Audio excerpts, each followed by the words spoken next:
Biblia y comunidad, un espacio de reflexión de la Biblia a la luz de la realidad. Un programa del Instituto Bíblico Pastoral Latinoamericano de Uniminuto.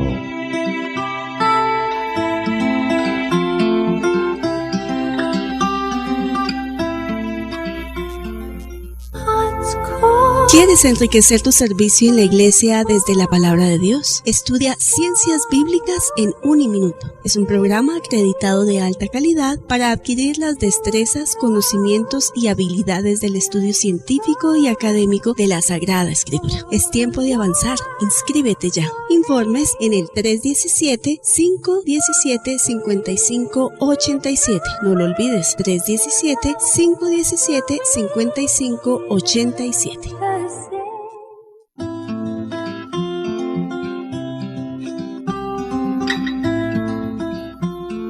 Qué alegría poder estar con ustedes nuevamente en este su programa Biblia y Comunidad, un espacio del Instituto Bíblico Pastoral Latinoamericano de Uniminuto que nos permite ahondar y profundizar el texto bíblico y poder conocer cada uno de los aspectos y de los elementos que el texto nos tiene para nuestra vida de hoy. Como todos los jueves, hoy continuamos con el estudio del libro de los Números y vamos a estar trabajando el capítulo 9, versículos del 15 al 23, y hoy nos va a acompañar nuevamente Milton Martínez. Milton, bienvenido, qué alegría que estés con nosotros. Hola Ivonne, muy buenas tardes. Es un gusto saludarte, me da mucha alegría poder compartir este tiempo contigo, con los oyentes, a quienes extendemos un saludo muy afectuoso y, como siempre, una bienvenida al Instituto Bíblico Pastoral Latinoamericano de la Corporación Universitaria Minuto de Dios. Milton, gracias por tu saludo y quisiéramos un poquito como recordar el tema que trabajamos justamente el programa pasado, que fue Números 9 del 1 al 10, donde nosotros pudimos ver, trabajar, conocer un poquito como todos estos elementos que nos presentaba a un Dios muy misericordioso que tú venías explicándonos muy interesantemente en el programa pasado, y hoy vamos a continuar con un Dios, digamos que con otra característica especial de Dios, que es un Dios caminante. Ese Dios, me imagino que camina con el pueblo y que hace también camino con nosotros. Entonces, Milton, ¿cómo vamos a hacer el estudio del texto de hoy? Bueno, hoy vamos a acercarnos justamente a esa segunda parte del capítulo 9, inmediatamente después de eso que tú estabas mencionando, esa experiencia tan maravillosa que hace 8 días decíamos, ¿es acaso Dios un Dios legalista? Y veíamos cómo Dios tenía esa misericordia de pasar por encima incluso de eso que estaba establecido, ese decreto y cosas tan interesantes. Bueno, allí quedó ese texto y pasamos ahora a una segunda experiencia del pueblo, pero ya es en la segunda parte del capítulo, una experiencia diferente, bastante diferente a la anterior, es otra historia. Nos mete ahora la narrativa del texto en un cuento completamente distinto, pero igualmente un cuento totalmente encantador y maravilloso. Y pues no, Ivonne, como siempre y como nos corresponde, hay que arrancar con la lectura del texto. ¿Y quién más indicada para acompañarnos en esta lectura que tú? Muy bien, Milton, vamos a pedirle entonces a nuestros oyentes que tomen su Biblia. Nuevamente les recordamos que estamos estudiando el texto del libro de los Números. Abran la Biblia en el capítulo 9 del libro de los Números. Y vamos a buscar el versículo 15 hasta el 23. Dice así: el día en que se erigió la morada, la nube cubrió la morada, la tienda del testimonio. Por la tarde se quedaba sobre la morada con aspecto de fuego hasta la mañana. Así sucedía permanentemente. La nube cubría y por la noche tenía aspecto de fuego. Cuando se levantaba la nube de encima de la tienda, los israelitas levantaban el campamento y en el lugar en que se paraba la nube, acampaban los israelitas. A la orden de Yahvé partían los israelitas y a la orden de Yahvé acampaban. Quedaban acampados todos los días que la nube estaba parada sobre la morada. Si se detenía la nube, muchos días sobre la morada, los israelitas cumplían con el culto de Yahvé y no partían. En cambio, si la nube estaba sobre la morada pocos días, a la orden de Yahvé acampaban y a la orden de Yahvé partían. Si la nube estaba sobre la morada, solo de la noche a la mañana y por la mañana se alzaba, ellos partían. Si estaba un día y una noche y luego se elevaba, partían. Si en cambio se detenía sobre la morada 2 días o un mes, o un año reposando sobre ella, los israelitas se quedaban en el campamento y no partían, pero en cuanto se elevaba, partían. A la orden de Yahvé acampaban y a la orden de Yahvé movían el campamento. Rendían culto a Yahvé según la orden de Yahvé transmitida por Moisés. Esto es lo que nos narra el texto que vamos a estar trabajando el día de hoy. Muy bien, Ivonne, muchas gracias por la lectura. Y bueno, es un texto como suele ser convencional en algunos textos del Antiguo Testamento y sobre todo en este recorrido del tiempo en el desierto, que a veces el estilo de escritura en esa época era un estilo de escritura, una narrativa a la que nosotros de pronto no estamos muy acostumbrados hoy en día. Por ejemplo, una de las cosas que se va a percibir en este texto es la constante repetición. Repite y repite, podríamos decir lo mismo, vuelve a lo mismo. Entonces uno que en la forma como nosotros concebimos la narrativa hoy, esperamos que hubiera un relato de continuo, contando una nueva cosa, y cuando el texto sencillamente está repitiendo la misma idea, entonces se vuelve un poco confuso el texto. Así que para que abordemos lo que hay de contenido allí, que es maravilloso lo que nos está presentando, yo me quiero permitir resumir las 3 cosas que el texto dice fundamentalmente. Son 3 cosas que el texto dice, y una interesante manera de resumirlo como invitación a nuestros oyentes sería invitarlos a que se vayan hasta Éxodo capítulo 40, porque aquí lo que tenemos es la repetición, pero la diferencia es que en capítulo 40 solo hay 4 versículos, del 34 al 38. De hecho, con eso es que termina el libro de Éxodo, es la última parte de Éxodo. Dice básicamente en Éxodo que la nube cubrió el tabernáculo de reunión y la gloria del Señor llenó esa morada, el tabernáculo o la morada, de la cual ya vamos a hablar en un momento. Entonces, que la nube cubrió el tabernáculo, la morada, y la gloria del Señor llegó al tabernáculo. Esa es la primera idea que está contando esa narrativa. Es la primera parte del relato. Por otro lado, el relato dice que cuando la nube se alzaba de la morada, los hijos de Israel se movían, caminaban, andaban. Y si la nube no se alzaba, sino que se quedaba quieta, entonces el pueblo se quedaba quieto. Esa es la segunda parte importante que nos va a mostrar el texto básicamente. Y la tercera, y digamos que hay que resaltarlo de manera muy interesante, como lo vamos a ver ahora, es que el pueblo guardaba las ordenanzas de Dios. Como Dios lo había dicho, así actuaban. Conforme a lo que Dios hablara, así actuaban. Entonces, básicamente, este versículo, este corto texto que hemos leído, de 8 versículos, creo, sencillamente nos cuenta, esa es la narrativa. 3 cosas. La gloria del Señor vino sobre la morada, llenó la morada. Número 2, el pueblo, si la nube se levantaba, el pueblo se levantaba y caminaba. Si la nube se detenía, el pueblo se detenía, no caminaban. Y 3, que el pueblo hacía lo que Dios había dicho por boca de Moisés. 3 aspectos fundamentales de la narrativa que nos resumen lo que este texto nos está planteando.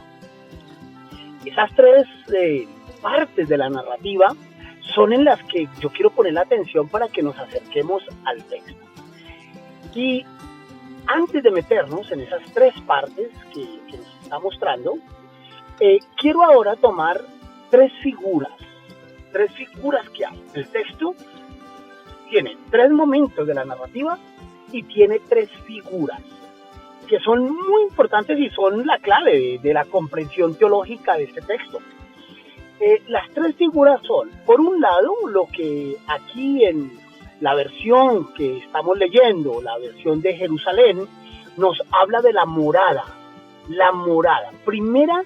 primer tema que va a ser muy importante, o primer símbolo importante que vamos a tomar, la morada. El segundo símbolo importantísimo es la nube, tengámoslo muy presente. Y el tercer símbolo que aparece es el fuego. La morada, la nube y el fuego. Una llama es ardiente, tiene una apariencia allí de fuego, tenía un aspecto de fuego, lo va a mencionar. 3 figuras, son figuras. Ahora, en la narrativa, estas 3 cosas son hechos reales, son concretos. Es decir, cuando el texto nos habla de una nube, estamos hablando de una nube, ¿sí? Una nube, punto. Así, la nube, la que vemos allí cuando nos asomamos por la ventana, ¿verdad? Cuando habla de fuego, si bien es cierto en este texto de Números, dice, tenía apariencia de fuego, en Éxodo va a decir que era fuego. Ahora, es interesante esa doble mirada. ¿Era apariencia de fuego o era fuego? Al fin, ¿qué es? ¿Fuego o no fuego? Bueno, no importa por ahora. Lo cierto es que había una forma de fuego allí. Y esta es la segunda aspecto, el segundo símbolo que miramos. Y es fuego, llama, candela, real, física. Y el tercer elemento, o el primero más bien en el orden en que los hemos mencionado, sería la morada. ¿Qué es la morada? La morada es la tienda, que traducimos también al español como tabernáculo. Ahora vamos a hablar un poco de los términos hebreos. El tabernáculo, o la morada, la tienda, ahí estaba. Son tres hechos reales, concretos. En la narrativa son reales. Cuando habla de una morada, habla de la tienda. Cuando habla de la nube, habla de una nube real. Y cuando habla del fuego, habla de algo allí, una llama, algo que era fuego. Pero lo interesante es el sentido teológico que va a tomar estos 3 elementos en la narrativa. Porque en realidad se trata de 3 elementos que, aunque son reales y son concretos en la narrativa, representan algo. Hay un símbolo detrás de ellos. Y allí, cuando llegamos a ese punto, cuando llegamos al símbolo, es cuando vamos a encontrar la riqueza del texto. Entonces, tengamos presente 3 momentos de la narrativa, 3 aspectos que menciona la narrativa.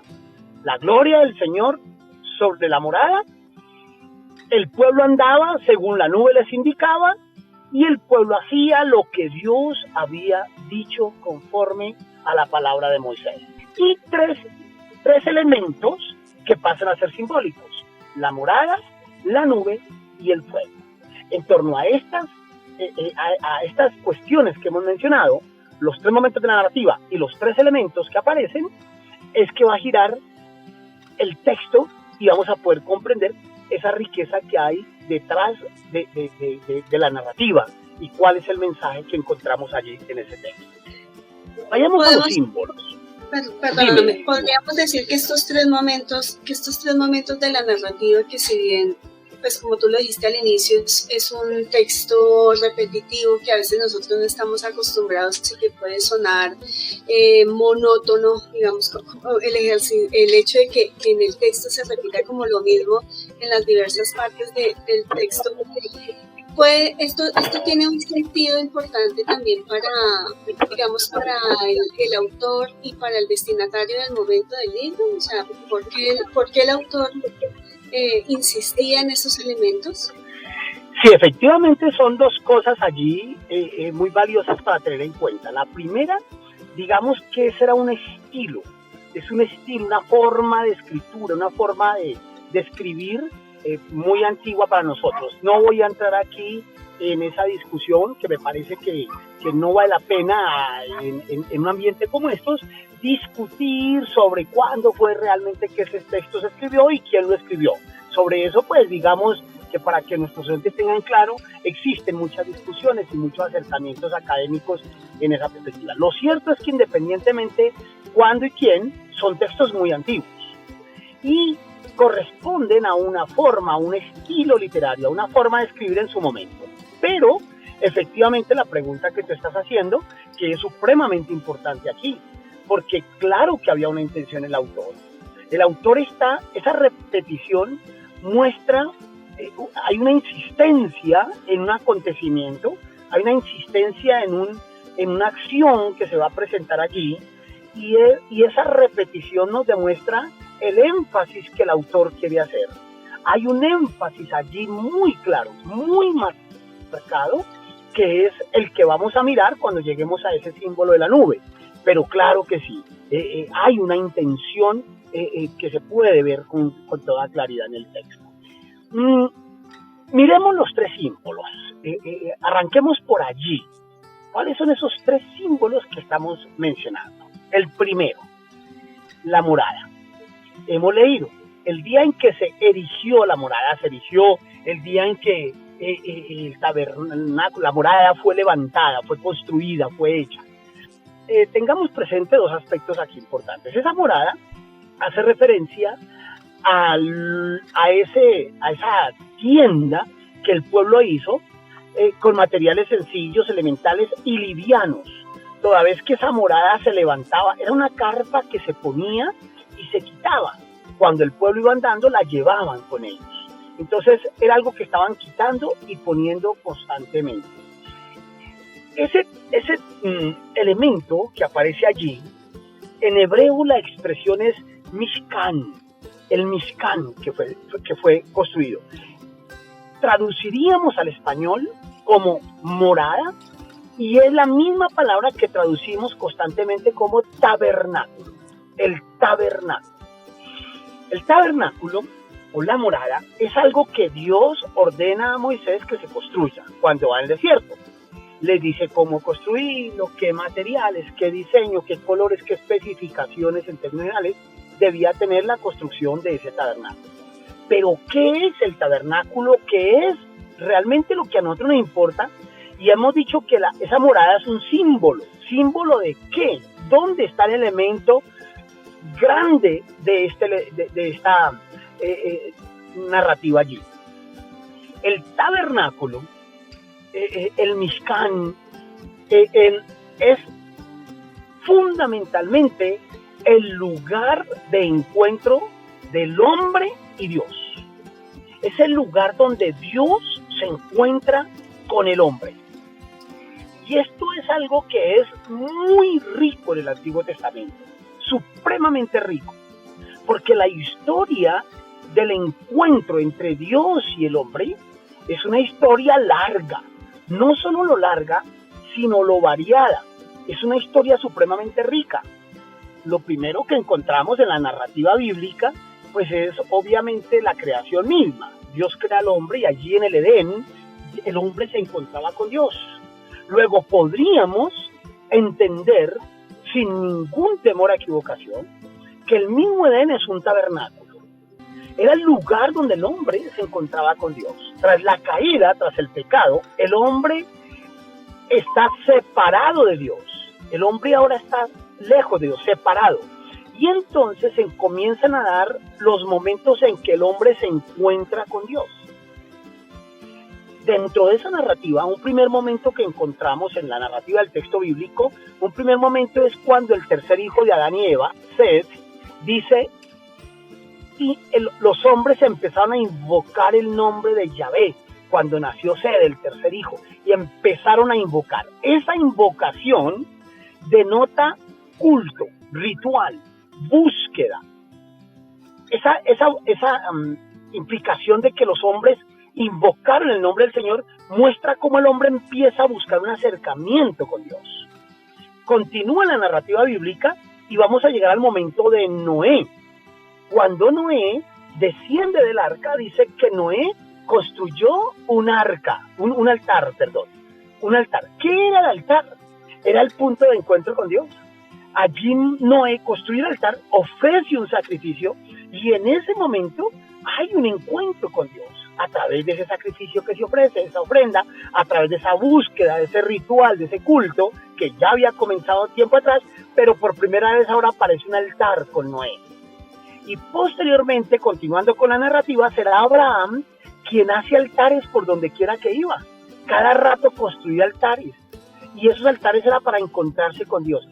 Esa historia que la he contado rapidísimo es hermosísima porque es la historia del encuentro, digámoslo así, físico entre Dios y el hombre. Y eso es lo que significa Mishkan, el encuentro de Dios con el hombre. El tabernáculo es una tienda, tiene colores, tiene materiales, tiene dimensiones, tiene unos muebles que se ponían dentro. Sí, todo eso está bien, todo eso. Pero esas partes, todo eso físico no tiene ningún valor. El valor de todo eso es que Mishkan es el lugar de encuentro de Dios con el hombre. Y hasta aquí, hasta este momento, hay algo que es maravilloso, supremamente maravilloso. Cuando Seth nace, los hombres empezaron a invocar el nombre del Señor. Y la Biblia no dice dónde lo hacían. Dice que empezaron a invocarlo. Lo que sugiere que lo hacían en un lugar cualquiera. ¿Dónde levanta Moisés Noé el altar? ¿Dónde? ¿Dónde llegó? Donde el arca encalló y descendieron, allí lo hizo. ¿Dónde hacía Abraham los altares? Donde Abraham se encontraba con Dios, en el camino, cuando Abraham iba caminando y se encontraba con Dios y allí hacía un altar. ¿Y dónde está la tienda del tabernáculo? La tienda, el tabernáculo, ¿dónde está el Mishkan? ¿Dónde está? Miren lo interesante, es un mueble, son unas cortinas que se levantan, se recogen y se llevan. ¿A dónde? A donde el hombre vaya. Y aquí encontramos este primer gran sentido teológico del texto, y es que Mishkan, el tabernáculo, la morada, por eso el nombre morada, porque hay el concepto de que es donde Dios mora, es la morada de Dios. ¿En dónde es? En donde quiera que el hombre va. El lugar de encuentro de Dios y el hombre es el lugar donde yo estoy. Dios sale al encuentro del hombre. Cuando el hombre andaba, Dios andaba con ellos. Y el hombre ponía las tiendas y se asentaban durante un tiempo. Ahí al terminar el texto dice un mes o 2 o un año. Allí es donde Dios está. Bueno, con este hermoso momento de comprensión, digo yo, de este sentido de la morada, quiero invitarlos a todos ustedes, a todos nuestros oyentes, a que vayamos a un momento, a una pausa, que ya regresamos.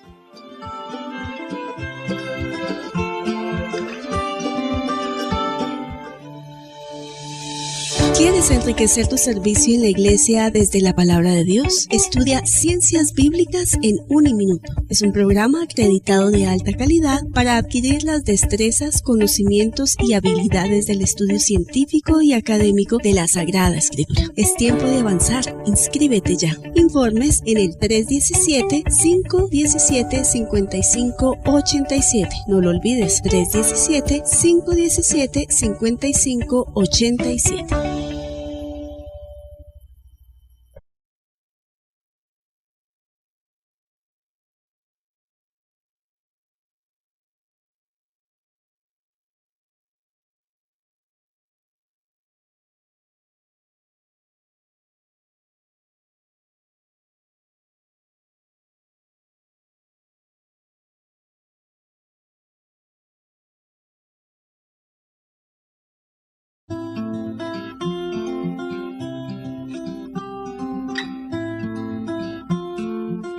Muy bien, y de regreso esta tarde en este programa Biblia y Comunidad, estamos estudiando el texto del libro de los Números 9, versículos del 15 al 23, en donde se nos presenta una narración con unas características específicas de bastante repetición y que, digamos, dentro del ejercicio mismo que el texto nos presenta 3 momentos en la narrativa y 3 figuras que se relacionan una con la otra. Los 3 momentos en la narrativa que nos presenta el texto es: 1, la gloria de Dios que se manifiesta, el pueblo que acampa o espera donde Dios indica, y 3, un pueblo que hace lo que Dios quiere. Y hay 3 figuras que son la morada, la nube y el fuego, una apariencia de fuego o una llama ardiente, y estas figuras, cuando se les da el símbolo o el significado, este símbolo más bien, encuentra toda la riqueza del texto y nos da también la oportunidad de comprender un poco más allá de lo que allí está escrito. Entonces nos hablaban en la última parte ya de este programa, antes del corte, veíamos que la morada era ese lugar justamente donde Dios está, ese lugar donde Dios habita, y es la manifestación de Dios que está con su pueblo, y nos presentaban algunos paralelos con el libro del Éxodo también. Milton, ¿cómo vamos a continuar? No sé si se me quedó algo primero, y segundo, ¿cómo vamos a continuar con el estudio del texto?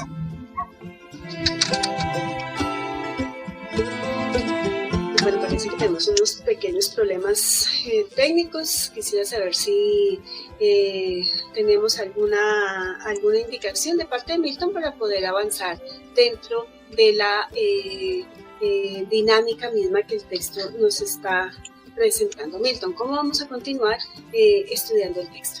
Muy bien, muchas gracias, Ivonne, por ese resumen tan bien elaborado y que nos recoge todo lo que hemos trabajado hasta aquí.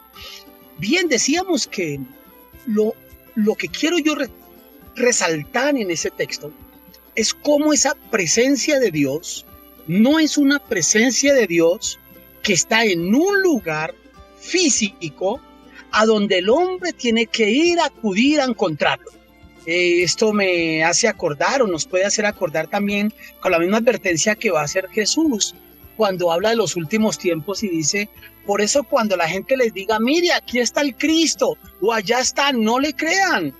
No es un hombre que no es un Dios, más bien que está por allá en un lugar y el hombre tiene que salir corriendo a buscarlo. Es un Dios que camina con el hombre. En donde el hombre vaya, la invitación del texto es a que donde quiera que el hombre vaya, allí haga santuario a Dios, haga tabernáculo a Dios y reconozca la presencia de Dios y camine con Dios. Así que ese primer elemento simbólico, pero real, pero que trae un símbolo maravilloso, la tienda, el Mishkan, el tabernáculo, que representa la presencia de Dios. Les decía Dios, recójanlo y llévenlo a donde ustedes vayan. Allí donde vuelvan a reposar, allí pongan nuevamente el Mishkan, pongan el tabernáculo, la morada. El segundo elemento que vamos a encontrar es la nube. La nube que en la manera como el mismo texto nos lo está mencionando, dice el texto que la nube cubrió la morada. La nube cubre la morada. Ese elemento, ese símbolo que encontramos allí tan hermoso, es el símbolo de un Dios que todo lo llena. Cuando la presencia de Dios estaba allí, todo lo llenaba. Donde Dios estaba, se sentía, se podía percibir esa presencia. Es decir, la presencia de Dios, podríamos decirlo de alguna manera, es algo que no es necesario anunciarlo. Es algo que no es necesario declararlo. Otra vez, por eso mismo Jesús decía, no crean cuando les digan, mire, lo está aquí o está allá. No, es que la presencia de Dios no se anuncia de esa manera. La presencia de Dios se percibe, se siente, se experimenta. Allí estaba. Y la nube todo lo llenó allí, en aquel lugar. Segundo elemento, con un símbolo maravilloso, que otra vez nos remite, o vale la pena remitirnos, a Éxodo 40, cuando el término de Éxodo, los términos de Éxodo es la gloria del Señor llenó el tabernáculo. La gloria del Señor llenando el lugar de encuentro entre Dios y el hombre. El tercer elemento que vamos a encontrar es el fuego. Y el fuego sí que tiene historias interesantes, pero además una interpretación teológica muy interesante a lo largo de todo el texto. El fuego es en el Nuevo Testamento, por ejemplo, ya va a ser entendido como el fuego del Espíritu Santo, ¿no? cuando lenguas de fuego descendieron allí en Pentecostés, que recientemente celebrábamos ese acontecimiento tan maravilloso, ¿no? El fuego que representa cosas muy interesantes. La nube es la presencia de Dios que todo lo llena. Y el fuego tiene varias implicaciones dentro de esta narrativa y de esta comprensión teológica. Por un lado, recordemos que constantemente la palabra nos habla de cómo el fuego purifica. El fuego purifica, fundamental. El fuego purifica. Por otro lado, el fuego es a la vez también luz, es guía. En esta narrativa puntual del acontecimiento exódico, recordemos que la labor de esa columna de fuego era guiar también. Era luz, era lámpara, una gran que iluminaba al pueblo, que conducía. Esto va a ser el sentido de la palabra de Dios, la lámpara que conduce. Y entonces aquí aparece el fuego como fuego que purifica, pero también como fuego que guía, que ilumina, que orienta. Y es entendido como lo que significa la presencia de Dios. Entonces aquí tenemos ya los tres elementos. La tienda que representa la presencia de Dios. La nube que representa o nos muestra la presencia de Dios, todo lo llena. Y el fuego que significa que cuando Dios todo lo llena, entonces Dios purifica, Dios santifica, Dios limpia, Dios depura y por supuesto guía, orienta. La presencia, el Espíritu de Dios es orientador, es guianza. Y eso es lo que van a hacer los tres elementos. Hemos mostrado el papel de los tres elementos en el primer momento de la narrativa. El primer momento de la narrativa es cuando la presencia de Dios llegó al tabernáculo. Entonces allí están los tres elementos. La morada, la presencia de Dios, la nube, la presencia de Dios todo lo llena, el fuego, la presencia de Dios purifica e ilumina. En esa primera parte de la narrativa. Ahora tendríamos que pasar a las siguientes dos partes de la narrativa. En el segundo momento de esa narrativa, nos dice que el pueblo se quedaba quieto cuando la nube se quedaba quieta. Y cuando la nube andaba, entonces el pueblo andaba.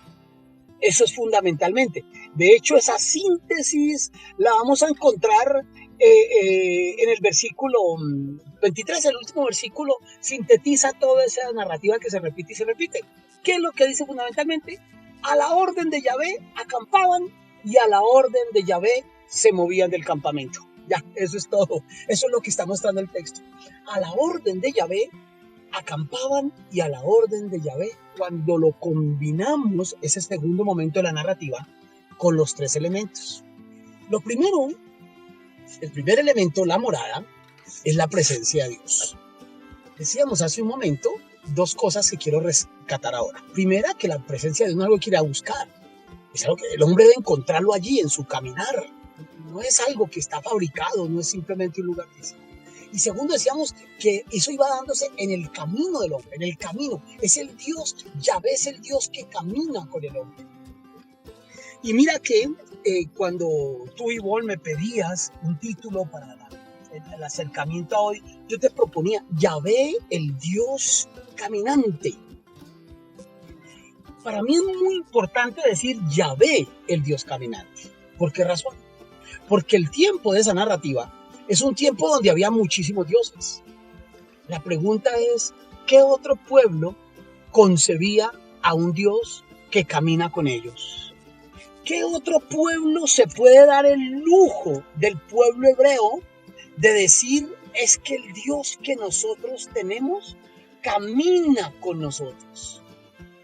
Lo que justamente experimentaban los demás pueblos es que el Dios de ellos era un Dios estático. Acordémonos que eran dioses que se fabricaban con las manos. A diferencia del tabernáculo, el tabernáculo no es Dios. Sí, el pueblo llegó a creer eso en muchos momentos. El mismo pueblo hebreo incluso. Acordémonos cuando los filisteos capturaron el arca por allá en primero de Samuel, en el primer libro de Samuel, en los primeros capítulos, los filisteos capturan el arca y ellos creyeron que habían capturado al Dios hebreo. No. El Dios hebreo no es hecho de mano de hombre. Por eso es un Dios que sale al encuentro en el camino del hombre. Dios camina con ellos. Y entonces nos encontramos que con algo muy particular. Dice que cuando la nube se levantaba, el pueblo caminaba. Cuando la nube se detenía, el pueblo se detenía. ¿Qué significa esto? Que cuando el hombre camina con Dios, no tiene que salir a buscar a Dios. Quien considera que tiene que ir en búsqueda de Dios es porque definitivamente ha estado lejos de Dios. El creyente, el Hijo de Dios, debería comprender la presencia de Dios en su caminar, en su paso a paso, en su día a día. Si se deja a Dios de lado, por supuesto que hay que salir a buscarlo. Y no porque Dios se haya ido, porque el hombre se ha ido de Dios. Y entonces, por eso rescatamos ahora cómo el pueblo se detenía cuando la nube se detenía.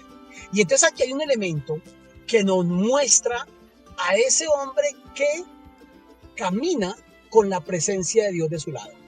Es un pueblo que tiene discernimiento. El pueblo era capaz de discernir cuando la nube se levantaba. El pueblo era capaz de discernir cuando la nube se detenía. En otras palabras, el pueblo tenía la capacidad de discernir la voluntad de Dios. Caminar con Dios implica discernir la voluntad de Dios. Caminar con Dios obliga a entender a Dios. A entender a Dios no en términos de las cosas que no nos competen, en términos de mi propia vida. Entender a Dios en términos de mi propia vida. Eso es caminar con Dios. Y el pueblo entonces lo entendía. ¿Cuándo me muevo? Cuando Dios me lo indica. Discernir la voluntad de Dios. Un pueblo que anda con Dios, que camina con Dios, que siente esa presencia de Dios, es un pueblo que discierne la voluntad de Dios. Y el tercer elemento era el fuego. En este segundo momento de la narrativa, entonces decimos, estaba Dios con ellos, discernían ellos, la nube está con ellos, y el fuego que limpiaba, que santificaba. Por supuesto que un pueblo que no esté caminando en pureza delante de Dios, es un pueblo que no puede discernir la voluntad de Dios. Entonces el pueblo discernía, ¿por qué razón? Porque era un pueblo que era purificado por el mismo fuego de Dios, por el mismo fuego que limpia, que santifica. Y llegamos entonces al tercer momento de la narrativa. El tercer momento de la narrativa, como cierra el texto cierra diciéndonos que el pueblo rendía culto a Yahvé según la orden de Yahvé que había sido transmitida por boca de Moisés.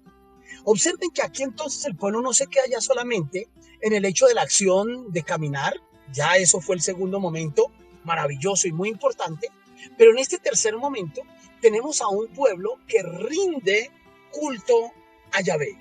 Es decir, podemos decirlo también, podemos mencionarlo también como un pueblo que obedece al Señor. Es un pueblo que guarda los preceptos de Dios, que obedece a Dios. Como lo decía hace un momento, hablar de la presencia de Dios no debe ser algo que se anuncia. Hablar de la presencia del Señor debe ser algo que se muestra, que se evidencia, que se vive, que se experimenta y por lo tanto se puede mostrar en Deuteronomio. Cuando Dios le habla al pueblo acerca de los mandamientos, le dice al pueblo a través allí en el capítulo 4, dice, cuando los demás pueblos vean la relación que ustedes tienen con su Dios, dirán, wow, qué Dios el que este pueblo tiene y qué leyes tan espectaculares las que este pueblo tiene. ¿Cuándo los demás pueblos dirán eso? Cuando los vean a ustedes la manera como viven, como experimentan la presencia de Dios. Así que cuando llegamos a este texto, en Números capítulo 9, a partir del versículo 15, lo que encontramos es sencillamente la narrativa de un Dios que camina al lado del hombre. Pero es un texto que nos provoca, que nos obliga, que nos confronta, porque no se trata solamente de un Dios que camina al lado del hombre, sino que la pregunta es el hombre que camina al lado de Dios. ¿Y por qué pregunta? Porque la pregunta es, ¿la presencia de Dios se experimenta, se vive, se percibe? ¿La presencia de Dios en mi vida, digámoslo así, lo llena todo? Todo como la nube llenaba el tabernáculo. La presencia de Dios en mi vida me limpia, me purifica, es luz en mi camino. Si es así, entonces el versículo 23 termina diciendo, y el pueblo obedecía la voz de Dios. El pueblo hacía conforme los mandamientos de Moisés. En otras palabras, lo que realmente muestra la presencia de Dios en mi vida no son las fiestas que se haga dentro de un culto, no son las expresiones de alegría, de emoción y de entusiasmo. Lo que demuestra la presencia de Dios es la obediencia a la ley de Dios. Entonces creo que aquí digamos que este texto nos desafía a nosotros también a ver cómo esa relación con Dios tiene una dinamicidad muy, muy grande, ¿cierto? O sea, no es una fe estática, no es una fe, podríamos decirlo, digamos, de cosas o de objetos, sino que es una fe, es un caminar dinámico que está presente en todos los aspectos de la vida del ser humano, que a través de esta lectura podemos ver cómo Dios se hace uno con su pueblo, y que ese hacerse uno con el pueblo implica también que nosotros podamos apropiar esa identidad de Dios, hacer vida a la misericordia de Dios en nuestra experiencia de vida y podernos comprometer también con un Dios que se abaja, podemos decirlo como de esa manera, hasta nosotros y nos habla y se comunica con nosotros con estas figuras que son claves en el ejercicio mismo de la comprensión nuestra, pero también una dinámica que es de reciprocidad y de obediencia a un Dios que ha sido absolutamente bueno y misericordioso con nosotros. Encontrándonos en esta dinámica misma de este texto, creo que nos ha planteado hoy Milton un gran desafío en el ejercicio mismo de cómo pensar y cómo replantear ese Dios compañero de camino, ese Dios caminante, ese Dios que viene al encuentro del hombre no solamente para decirle o mostrarle un camino por donde seguir, sino un Dios que vive con el pueblo, un Dios que vive con nosotros y nos enseña, nos lleva, nos educa a vivir profundamente en armonía con Él para hacer realidad esa experiencia de ser parte de su pueblo. No sé, Milton, si me equivoco en mis interpretaciones. Claro que sí, Ivonne, muy, muy oportuno tu síntesis, tu acercamiento. Bien, y creo que esto nos desafía a todos nosotros hoy también a poder descubrir más que la fe, la experiencia de estar en esta iglesia, en esta comunidad de fe, nos tiene que hacer cada vez más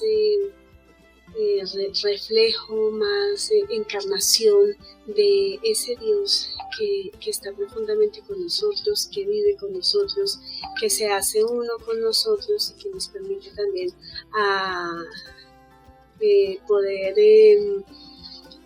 como transmitir, llevar esas características profundas de un Dios que se muestra tan humano, tan cercano con todos nosotros. Creo que es un desafío también para la iglesia de hoy, una iglesia en sinodalidad, una iglesia que camina junta, una iglesia que busca también el bienestar de todos, una iglesia que va al encuentro de todo ser humano para que él también sea capaz de vivir y de disfrutar esa gloria del Dios que está con nosotros, que se encarna en nosotros, que vive en nosotros y se hace vida también a través de nuestra propia vida. Quiero mandarle un saludo muy especial a Francisco Pacheco, que nos está saludando desde la ciudad de Ochenta en esta tarde. Muchas gracias, Francisco, por estar en sintonía. Te mando a ti un gran abrazo, te mando a ti y a tus hijos y a tu esposita un gran abrazo en esta tarde. Y nos dice que en síntesis, si su presencia no ha de ir con nosotros, ¿para qué ir sin él? Gracias, Francisco, por estar atento al programa y gracias por hacer parte de esta familia. Milton, mil y mil gracias por todos estos aportes que nos diste hoy en la comprensión de este texto y bueno, esperamos tenerte el próximo jueves también con nosotros en este tu programa Biblia y Comunidad. Muchas gracias, Ivonne, a ti, muchas gracias allí por la sala técnica y será un gusto volvernos a encontrar, si Dios lo permite, la próxima semana con cada uno de nuestros oyentes. Un abrazo para todos. Gracias, Milton, y a todos ustedes, mil y mil gracias por estar en el programa Biblia y Comunidad. Gracias, Hugo, por estar con nosotros. ¿Te gustaría formarte como profesional de ciencias bíblicas en Uniminuto? El programa te ofrece un conocimiento integral y te brinda fundamentos para el dominio de la Sagrada Escritura, permitiendo un acercamiento a la realidad actual. Ciencias Bíblicas es un programa acreditado de alta calidad, con modalidad presencial en Bogotá. Inscríbete ya. Informes 315-348-9967. Recuerda, 315-348-9967.